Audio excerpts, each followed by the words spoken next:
Good morning, everyone. A very warm welcome to all of you, especially to Sir David King and Dr. Kirith Parikh. We've assembled here today to welcome Sir David King to speak on accelerating the transition to a low-carbon economy. And that will be followed by a workshop on a project that ICRIER is doing on low-carbon pathways for growth in India.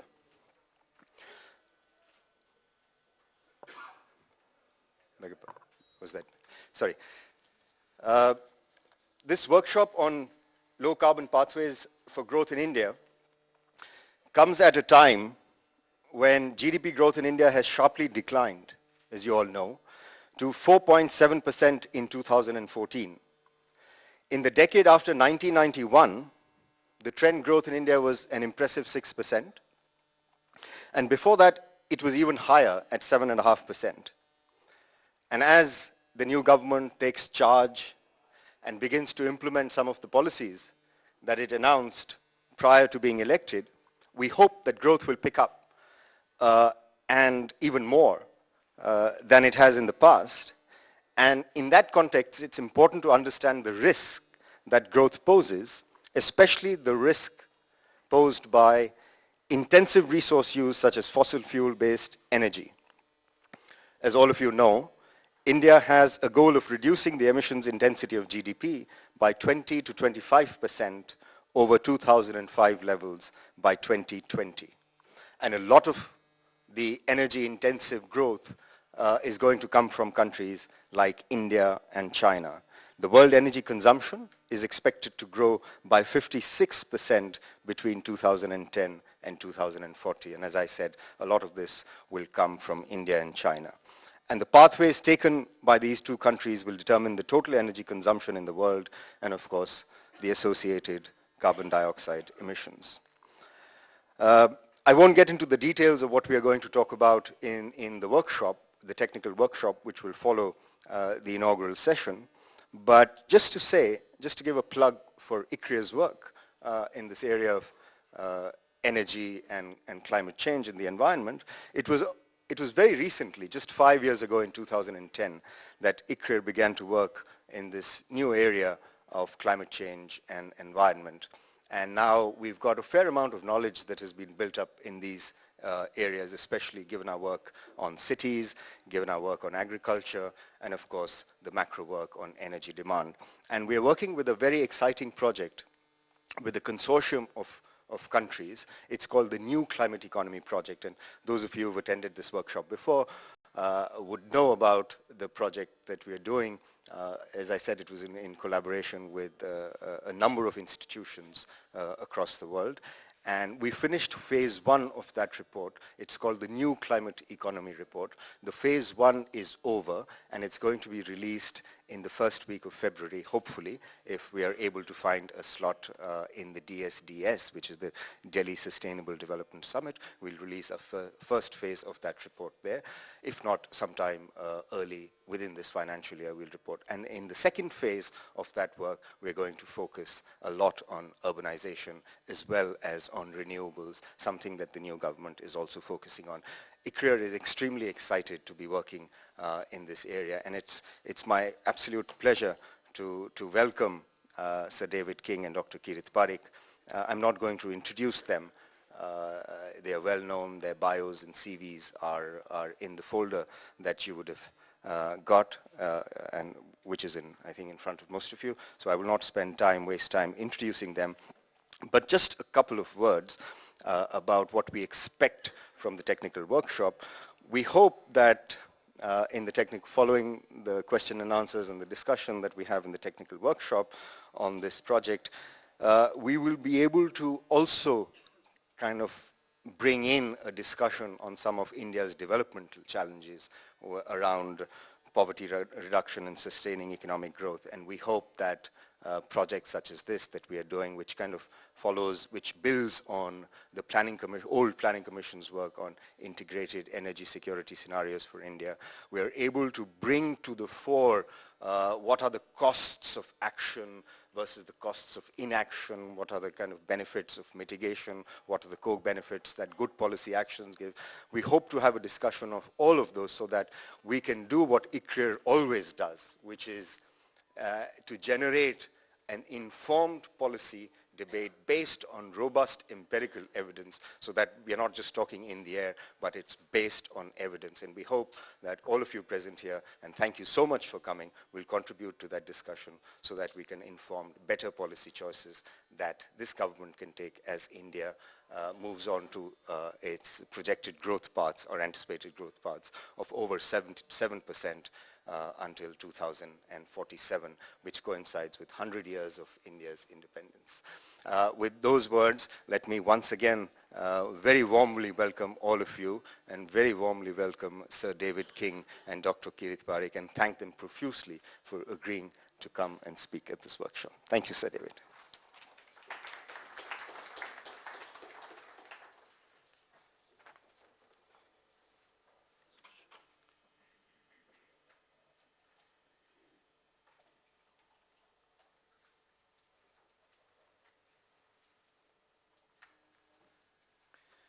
Well, thank you very much. In those few words of introduction, you've really summarized much of what I was going to say. So let me just then start from several economic points of attack on this problem: low carbon energy production.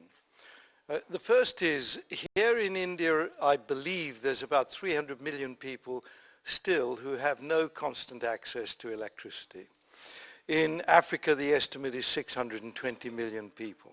So we're talking about close on 1 billion people for whom electricity rollout is still a requirement. Many of those people are living in remote villages. And today, the cheapest way to provide electricity to those remote villages is renewable energy, whether solar or wind, energy storage, and microgrids. And across Africa, the estimate of the relative cost of extending grids to these villages compared with that is something like a factor of 3. So we just need to, first of all, start by understanding the enormous size of the potential market for rollout of these technologies as we move forward. Now, when I say rollout of technologies, I'm going to take the example of the learning curve from these rollouts that has already occurred in Europe. In 1989, the German government introduced feed-in tariffs for the first time to encourage essentially the use of solar photovoltaics on roofs of houses across Germany. And it was a generous process. People were guaranteed whatever solar electricity they produced could be sold onto the grid at a fixed price, and the price was well above the cost of electricity, which meant that the consumer was earning money from that process. And I know that Modi is now very keen to bring this to India. But the important point I want to get across is that the cost of installation at that time was around $50 a watt. The volume of production to meet demand as this spread across Europe is such that we have now brought the cost down to less than $1 a watt. There's the learning curve from increasing market, increasing competition into the market. Germany undoubtedly thought at first that it was German companies that would deliver photovoltaics for the whole world. But of course, the way the global market works is that now the production has moved to China and Malaysia. But the cost benefits to the whole world are massive. So everyone benefits from very cheap photovoltaics today, driven through by this process of feed-in tariffs. Now, Britain today is no longer having to use feed-in tariffs for photovoltaics because we're becoming competitive anyway. we're using feed-in tariffs to drive down the cost of offshore wind. So today we're subsidizing offshore wind to increase the volume of production to meet demand, and again we're seeing a constant fall as technology improvements roll out into the marketplace. So the first point I want to make is that the rising competitiveness of renewables isn't due to an instantaneous process in which the market for renewables is competitive with the old markets and the mature markets of fossil fuels. It takes a process of learning to get the markets for renewables into a competitive place. Now, a piece of what I want to say is that we haven't got everything in place.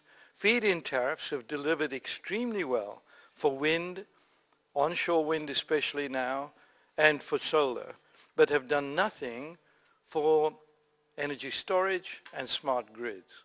So we need an alternative program that will play the same operation to bring smart grids and energy storage through properly into the marketplace. So there's my starting point, that economically we're arriving at the point of real competitive benefits in this process, and we need to focus on how we move to a position where everywhere in the world it's going to be cheaper to use clean, renewable energy to produce electricity, and going forward from producing electricity, looking at widening the electricity market. Yes, we need energy efficiency measures to be introduced, but by widening the electricity market, I'm looking as well at ground transport.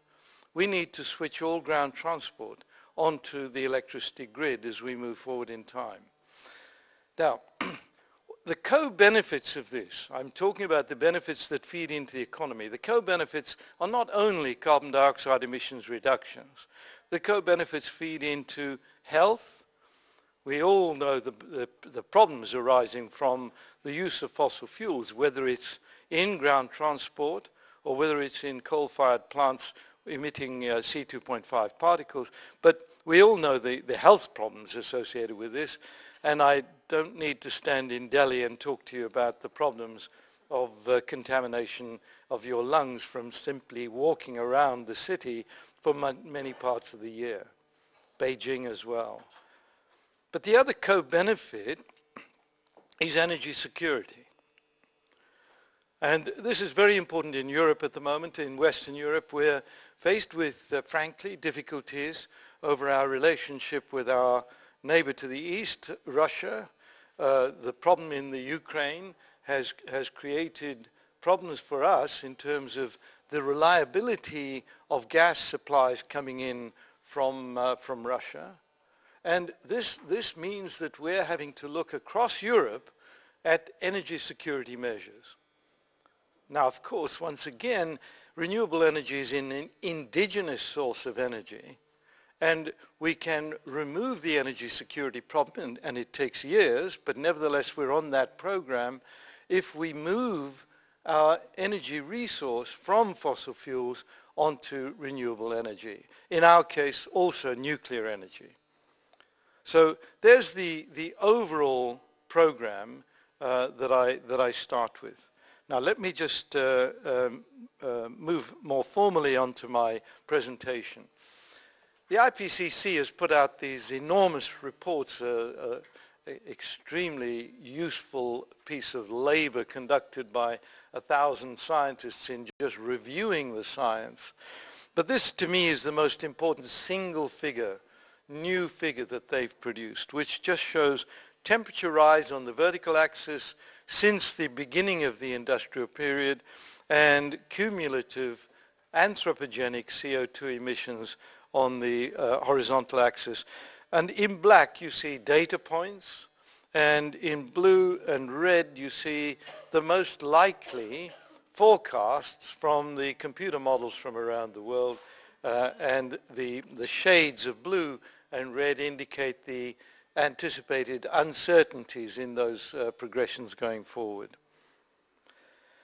What this indicates is that we roughly are on a linear track between CO2 anthropogenic emissions and rising temperatures. If we want to stay below 2 degrees centigrade, which is the agreed United Nations limit, then you can see from this curve that we need to stop emitting on the blue line. And that means that we can only emit another amount of CO2 that we've already emitted since the beginning of the Industrial Revolution.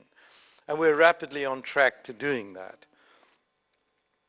If we follow the red path, which is business as usual, if we don't succeed in Paris in getting an agreement, then of course we're going to be hitting temperature rises as indicated here, 4.5 degrees centigrade.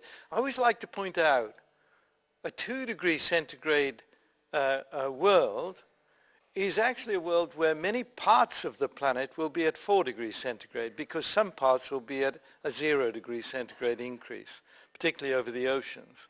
So an average of 2 degrees centigrade itself is already quite challenging in many parts of the world.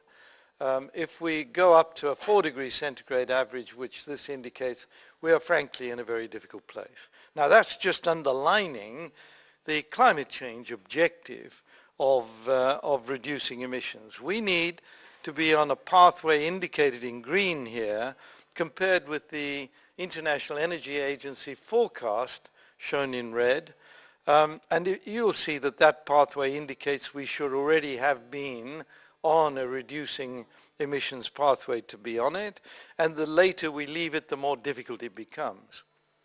Let me emphasize one very important point in terms of economics, and that's around the question of stranded assets. If you invest heavily in coal, gas, and oil futures, you are putting into place today infrastructure that you expect to be yielding a return in 50 years' time.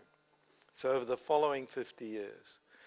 I don't believe that coal-fired power is going to be a viable way forward beyond 2035. All nations will need to understand that we will have to stop using coal unless we're carbon capture and storing the carbon dioxide produced at the top end of the coal-fired power station. So one part of the financial equation is, yes, look at what is best for your economy today, but also cast forward and look at the creation of stranded assets and what that can do to the disbenefits to your economy. And in the British government, we developed a 2050 calculator, and our policies through our Department of Energy and Climate Change on energy are determined through that calculator, which means that every piece of infrastructure that comes up for replacement, renewal, or insertion needs to be fit for purpose in a low-carbon 2050 world. So when we look at new infrastructure, we're always looking at this in terms of how well the investment into that infrastructure is going to pay off over the coming years into the future. This question of stranded assets has now become a very big part of European thinking. Now I'm very pleased to say the Indian government has taken on a 2047 calculator, and we've assisted in that process. And the strength of that calculator, let me emphasize, is that it allows you to plan your energy futures. Just planning on the basis of what you need over the next 3 years when you're looking at energy infrastructure is very short-sighted. So even if you're not planning to reduce carbon dioxide emissions, I would say the calculator is a useful way to plan your economics around energy infrastructure. So we need to keep an eye on the future pathway where the world decision-making is taking us if we're going to optimize economic development going forward in time. Let me just remind you of what I said about the learning curve, that everyone benefits from the process being conducted anywhere in the world to increase the market. And then again, I've got that market in mind here in India, the market in Africa, which is there today to drive forward the volume of production. So there are many mechanisms for benefiting from this. So UK policy is based around our commitment to reduce emissions by 80% by 2050, written into law by a Climate Change Act of Parliament. It received all-party agreement. That means it requires a 2/3 majority to overturn it, which guarantees into the future that future governments will follow this policy. We have carbon budgets set on a 4-yearly basis by a committee that reports to Parliament and not the government of the day, because this is a long-term process. So why are we taking this into Parliament and not with the government of the day? Very simply, it was the private sector pushing us for certainty in low-carbon futures. In other words, the private sector wants more than anything certainty on investment futures. If we're going to invest in infrastructure, we want to know whether the policy of today is still going to be there in the future. And setting out these carbon budgets on a 4-yearly basis is therefore driven by sound economic thinking from the private sector. We know by 2028 what our carbon budget is. Every 4 years, the Parliamentary Committee on Climate Change examines how well the government of the day has done and reports back to Parliament. So the first 4 years, 2008 to 2012, we passed the carbon budget. So I can tell you today, since 1990, we have reduced our emissions by 29%. By 2028, we will have reduced our emissions by 52%. That's in the carbon budget, and then by 2050 by 80%. This is all setting out a long-term plan with an enormous amount of economic thinking going into each budget. The budget isn't just announced. It's set by a large amount of work, and today the Climate Change Committee is working on the budget for 2032. Right, so it's all planning into the future because of this notion that energy infrastructure is built to last for 50 years plus. So we plan to defossilize the grid by 2050. When I use the phrase defossilize, I also mean that if we're using gas, we will be capturing the carbon dioxide emitted in those power stations, if we're using gas. If we have cracked the problem, which I believe we will, of energy storage and smart grids by then we can go confidently forward with baseload electricity from nuclear and renewables without the need for gas. So we've got these scenarios in front of us, which we keep open at this stage. As new technology comes in, we adjust the scenarios and go forward on that basis. At the moment, we do rely on gas inputs because gas, frankly, is a very useful way of coming in when intermittent energy is no longer provided. We can rapidly ramp up gas energy production. But the alternative, more attractive alternative, is energy storage being used as a mechanism of doing that. Our plan is also to transfer the surface transport sector onto the electricity grid. So you may have heard that Britain is finally going into a new phase of rail building. Finally, after the Victorian period, we are building fast track. We've got fast track between London and Paris. We're now going to extend it up northwards into northeast, northwest, and further north. Why fast track? Yes, we're trying to provide people with better facilities, but principally because our rail system is now virtually saturated with passengers. So the fast track is to get more people onto trains and out of their cars. So we're using mass transit as an attractive way of taking people off other forms of ground transport. Mass transit and cycling and walkability are the keys also to our cities.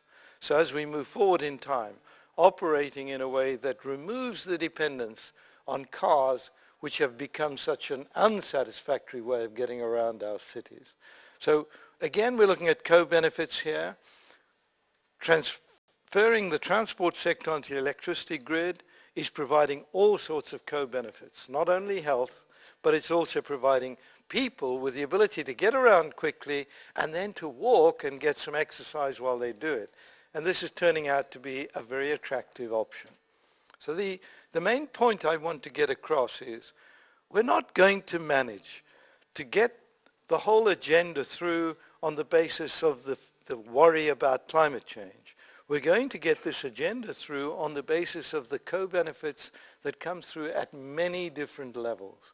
And quite frankly, this is why the British people, represented in Parliament by 650 parliamentarians, voted in favor of this policy with only 6 votes against.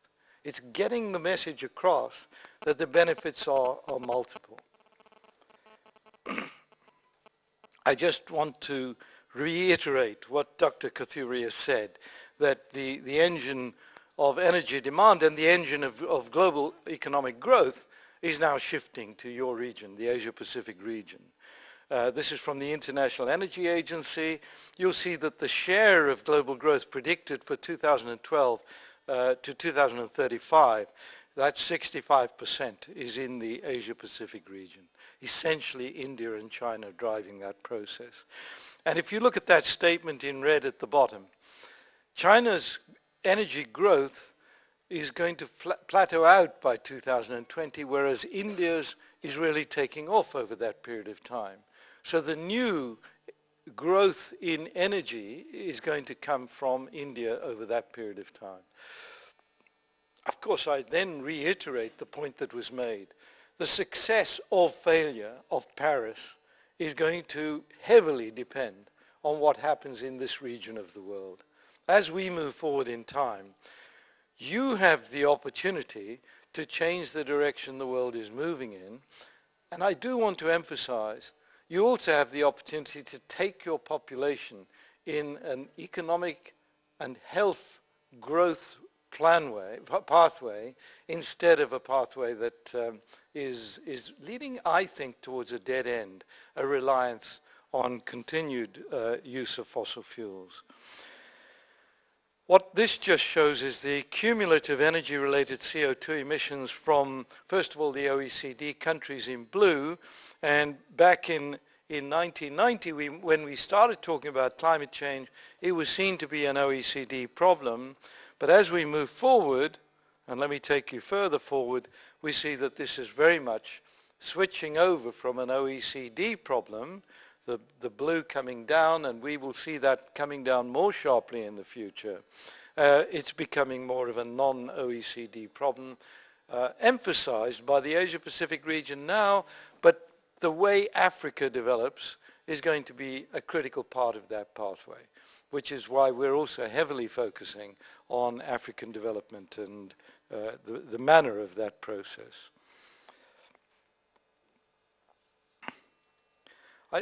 This is just to emphasize on a log plot. Apologies for that slight complication, but the learning curve in blue for photovoltaics, this dramatic fall in price.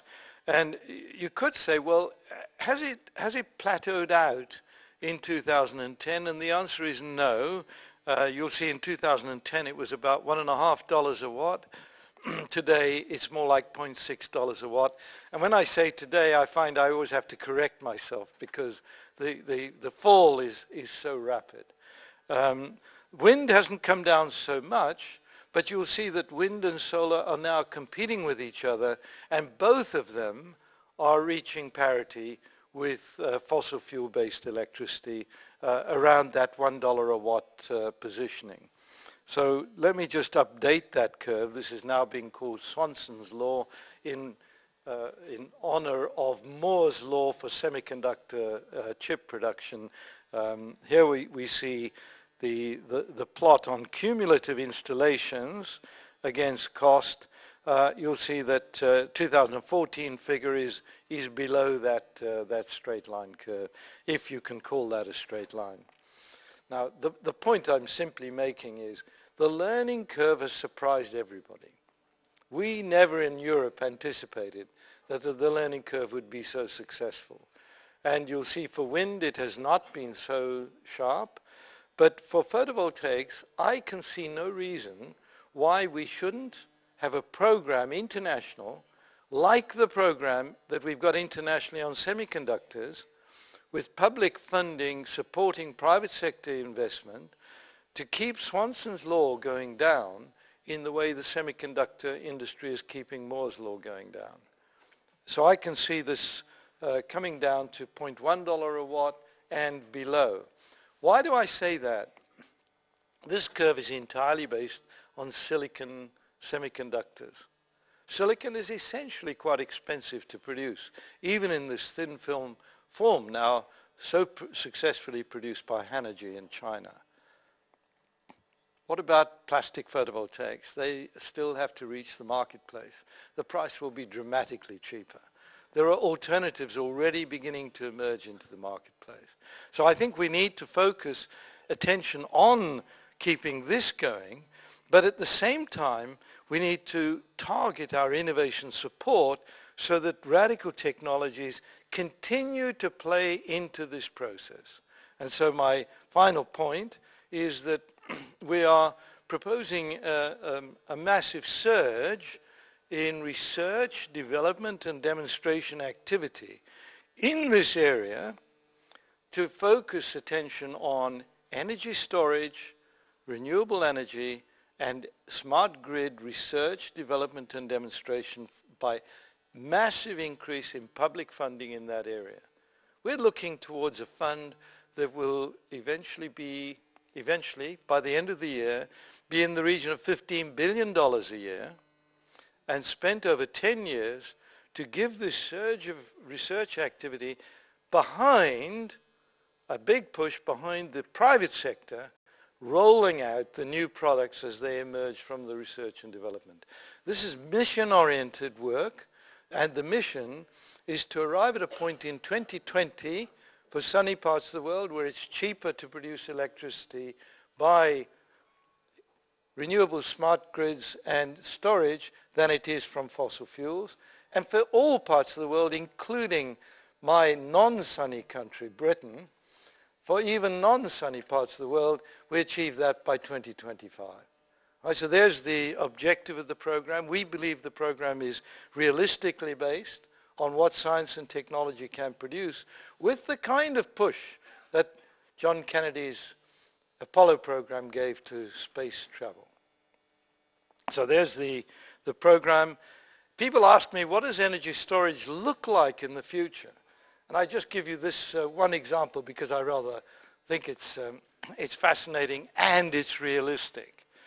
Right? So this is energy storage by up-pumped water, which is normally done by pumping water up 2,000 meters or so to a high-positioned reservoir in the mountains and then running the water through a pump to generate electricity.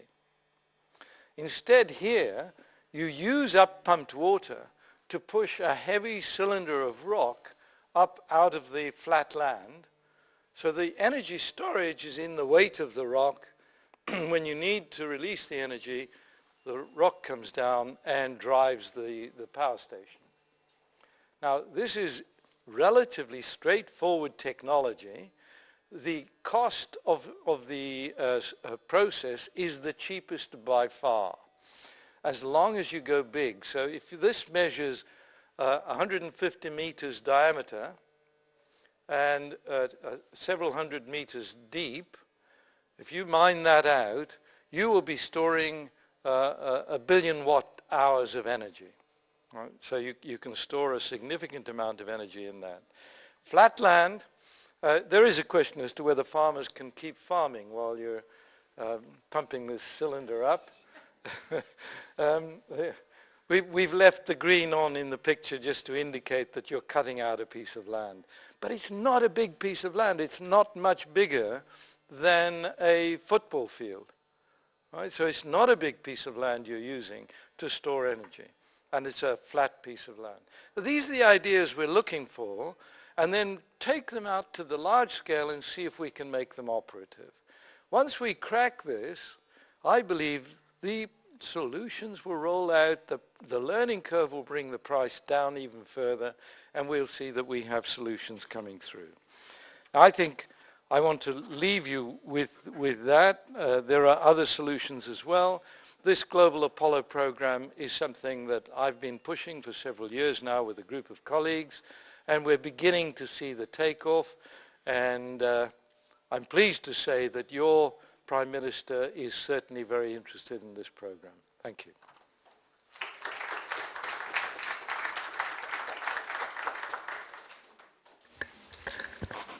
Thank you, Sir David, for that very articulate illustration of what technology can do for us. We'll have an opportunity for discussion after Dr. Kirit Parikh's address. So may I request Dr. Kirit Parikh for his address, please? Thank you.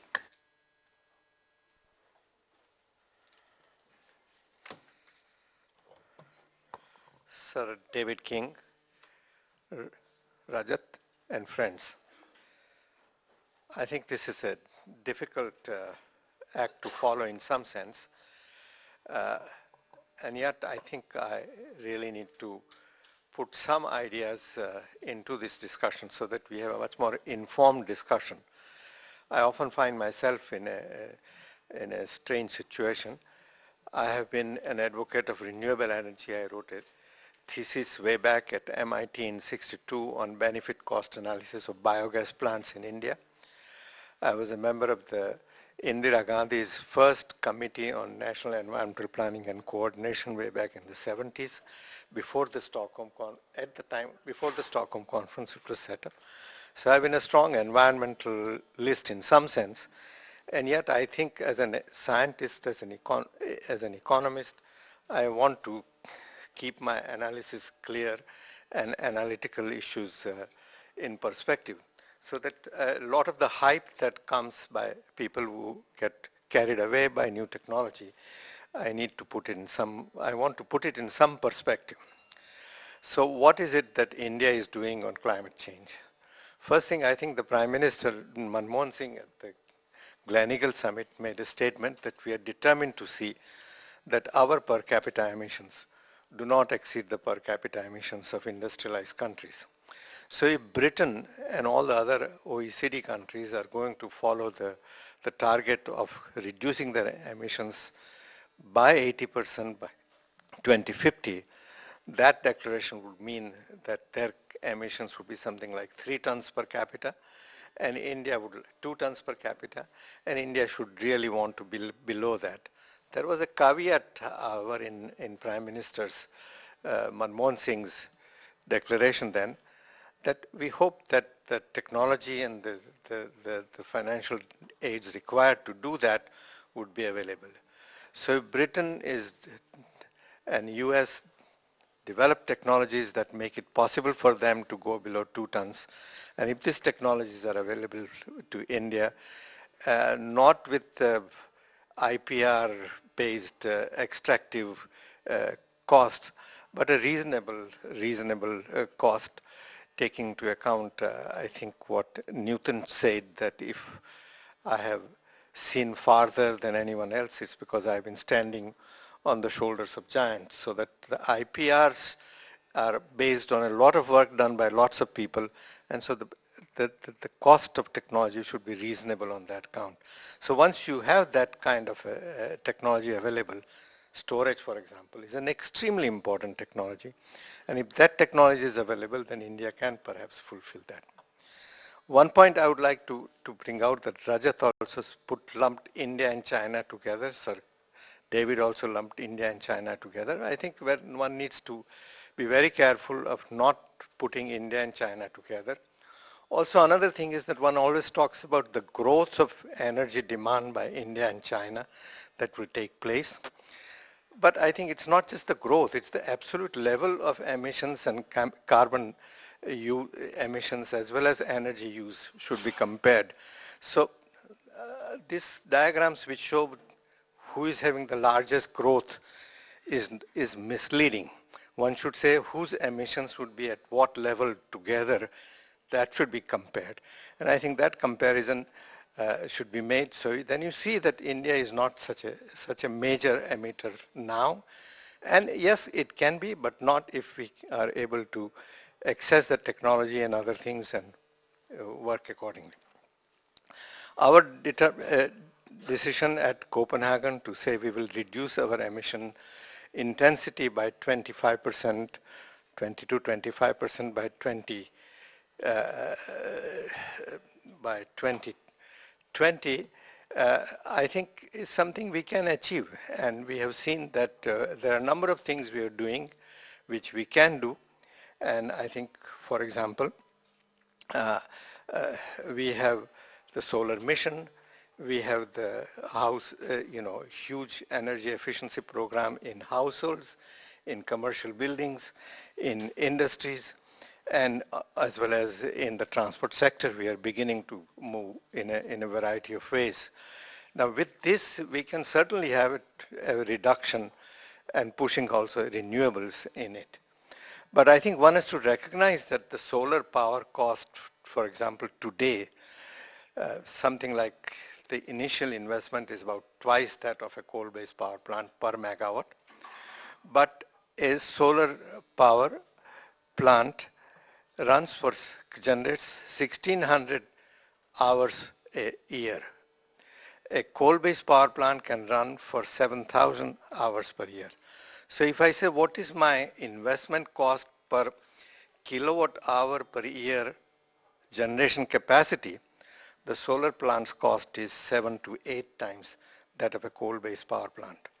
And therefore there is a trade-off involved. I need to put a lot of investment in pushing renewables today in order that I may replace a coal-based power plant. And that investment comes out at the cost of something else, and you are not able to invest as much in other sectors of the economy, and your economic growth rate does indeed go down if you are to push aggressively on renewables. So what I would suggest is this: we need renewables for energy security. We need to push in a lot of solar because that's our major resource, and that we are short of oil and gas, we know. Even coal we are now importing. So from India's energy security point of view, it is important that we push solar and other renewables, wind as well. But we have to recognize that with all these curves, the costs are coming down. So we should, I would say, hasten slowly. If you want to target 20,000 megawatt of installed capacity by 2022 is a good target, particularly when you follow it up with a reverse bidding of feed-in tariff, which incentivizes people to cut down their costs. And I think, but pushing it much more rapidly, when you expect that 5-7 years down the line, the cost of solar is going to come down, it doesn't make sense. It makes sense to wait a little bit and make sure that the costs have come down. Then you put a big thrust. But you need to have a certain measure still going on, because you need to bring in, build domestic capacity to produce this, install this, and run these power plants. I also have another point is that if you are going to develop carbon capture and storage technology, then the stranded assets idea about coal-based power plant is somewhat overstated. Because if I can capture carbon and store it, then coal-based power plants can continue to operate for some time. And one should not really think that stranded assets really notion completely shuts off development of coal-based power plant. There are also questions about, there was a recent, co-benefits has been emphasized. And I think, yes, certainly there are many co-benefits that you get. Typically people talk that, yes, you have a clean environment and that you also generate more employment. I think the more employment idea is somewhat misguided, which is true in Western countries where electricity demand is not growing at all, and you're not building new coal-based or other power plants, or at a very low scale. And now you start replacing these plants with solar or wind or renewable, then you are building completely new activities, and that generates lots of employment, clearly.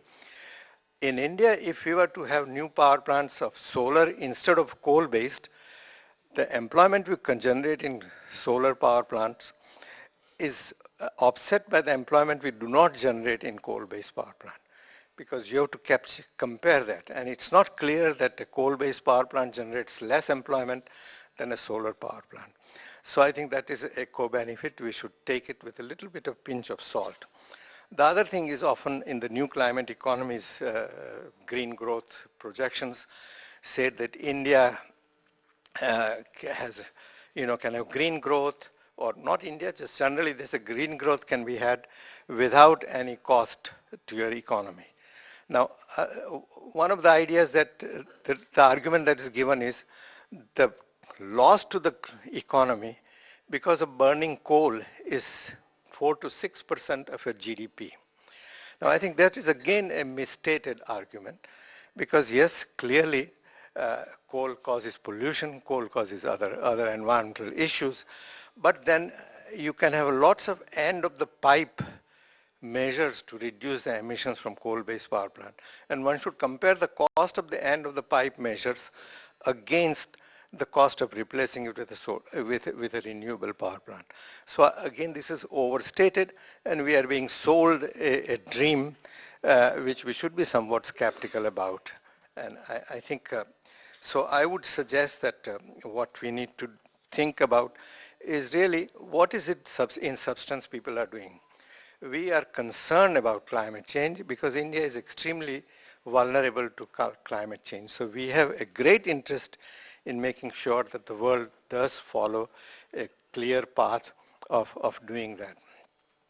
But we should, and here, for example, the US-China declaration that was said that the Chinese will peak in 2030, and the US will cut down its emissions to, I say, 20% below its level. Now, suppose US, but the Chinese didn't say what is the level they are going to peak, nor they would say what will they do after peaking, at what rate they will decrease. They should have said by 2050, we would bring down our emissions to 2 tons per capita. That would have been a great announcement, but that was not said. If we really project in a reasonable way how China can peak by 2030, that 2030 emissions are likely to be 13 tons per capita. And the total, and if you assume that US and EU all attain their projections of 40% reduction or 20% reduction in their emissions, and China does peak at 2030, then the total emissions of China, EU, 15, and US would be larger in 2030 than they are today. So we are not really making much progress by that announcement. I think we need a far stronger action on that. The other thing one needs to really recognize is that this whole emphasis on peaking is somewhat misleading. For example, if you run some scenarios for India and I say, okay, I will peak in 2040 or I will peak in 2050. Well, if you have to peak in 2040 and if peaking is the only constraint, you will have a strategic behavior. You will push your emissions so much by 2040 that afterwards, when you're reducing your emissions, you won't have any other economic cost. And therefore, the total amount of emissions you will make if you were to peak in 2040 would be larger than if you were to saying, okay, peak in 2050. So these are the kind of possibilities exist. So peaking is a wrong notion. We should really think in terms of what is the emission level countries should have by such and such a date. And I think that's the emphasis we should have in the Paris talk and Paris agreement. I think I would also say that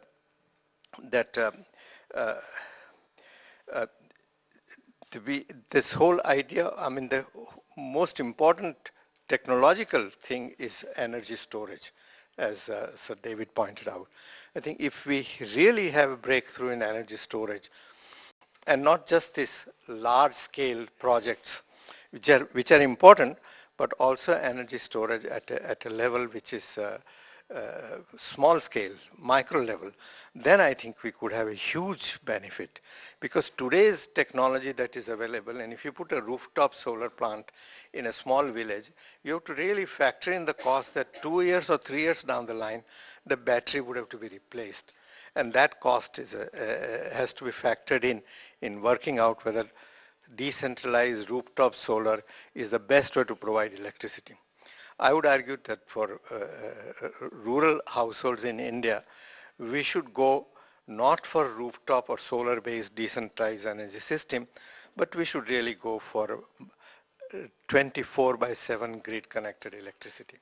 The advantage of that is that it can not only just provide lights where children can read and etc., but also it provides power for doing productive activities in the villages.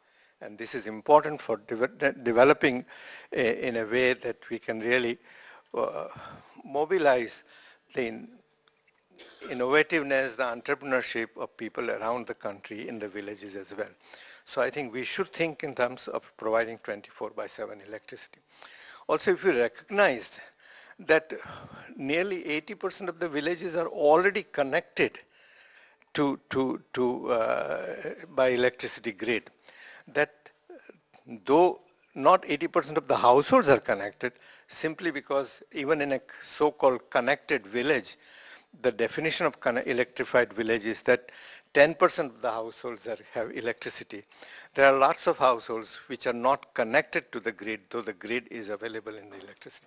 So our objective should be, I think, to provide grid connection to everyone as quickly as possible and provide 24/7 electricity. And this is possible to do. Gujarat has shown it can be done, and I think it hopefully the government has set up, the new government has set up a target that by 2019 we will do so. Because providing decentralized system have also other cost of it. What happens when the system fails? You have to provide a backup. If you provide a backup for every village, it would be a very difficult thing I mean, it will be very expensive. Secondly, if you say that I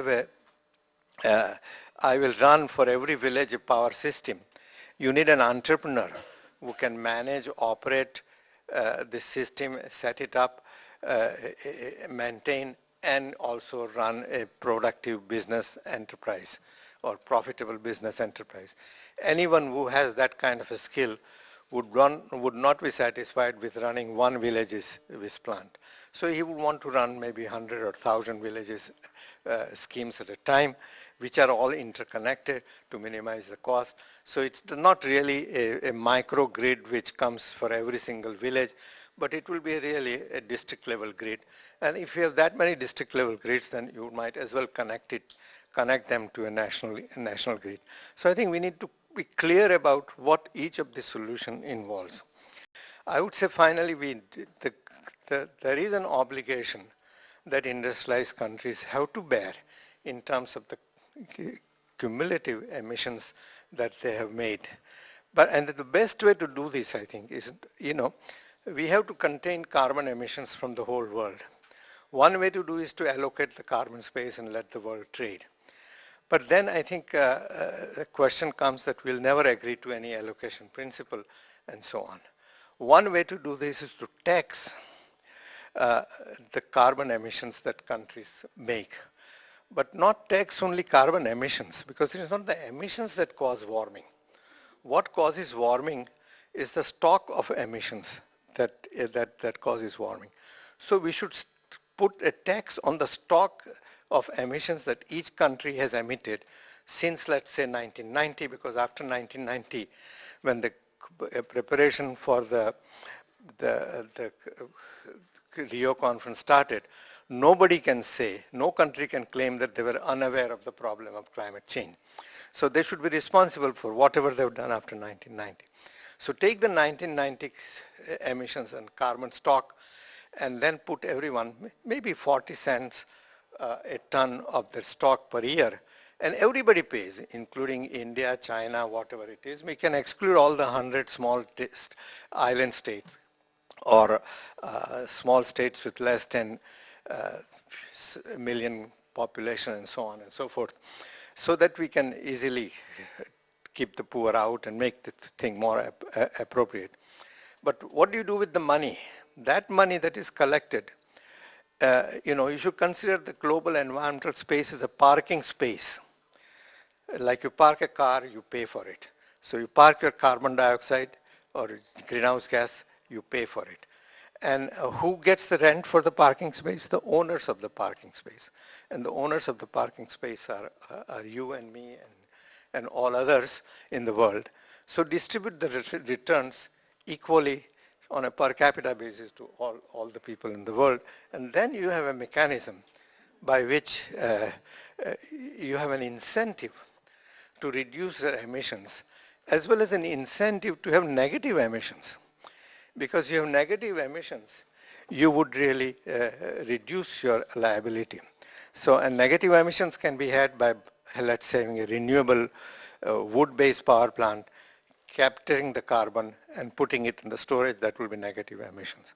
Or having a afforestation program which captures carbon, that can be negative emissions. So I think countries would have the right kind of an incentives.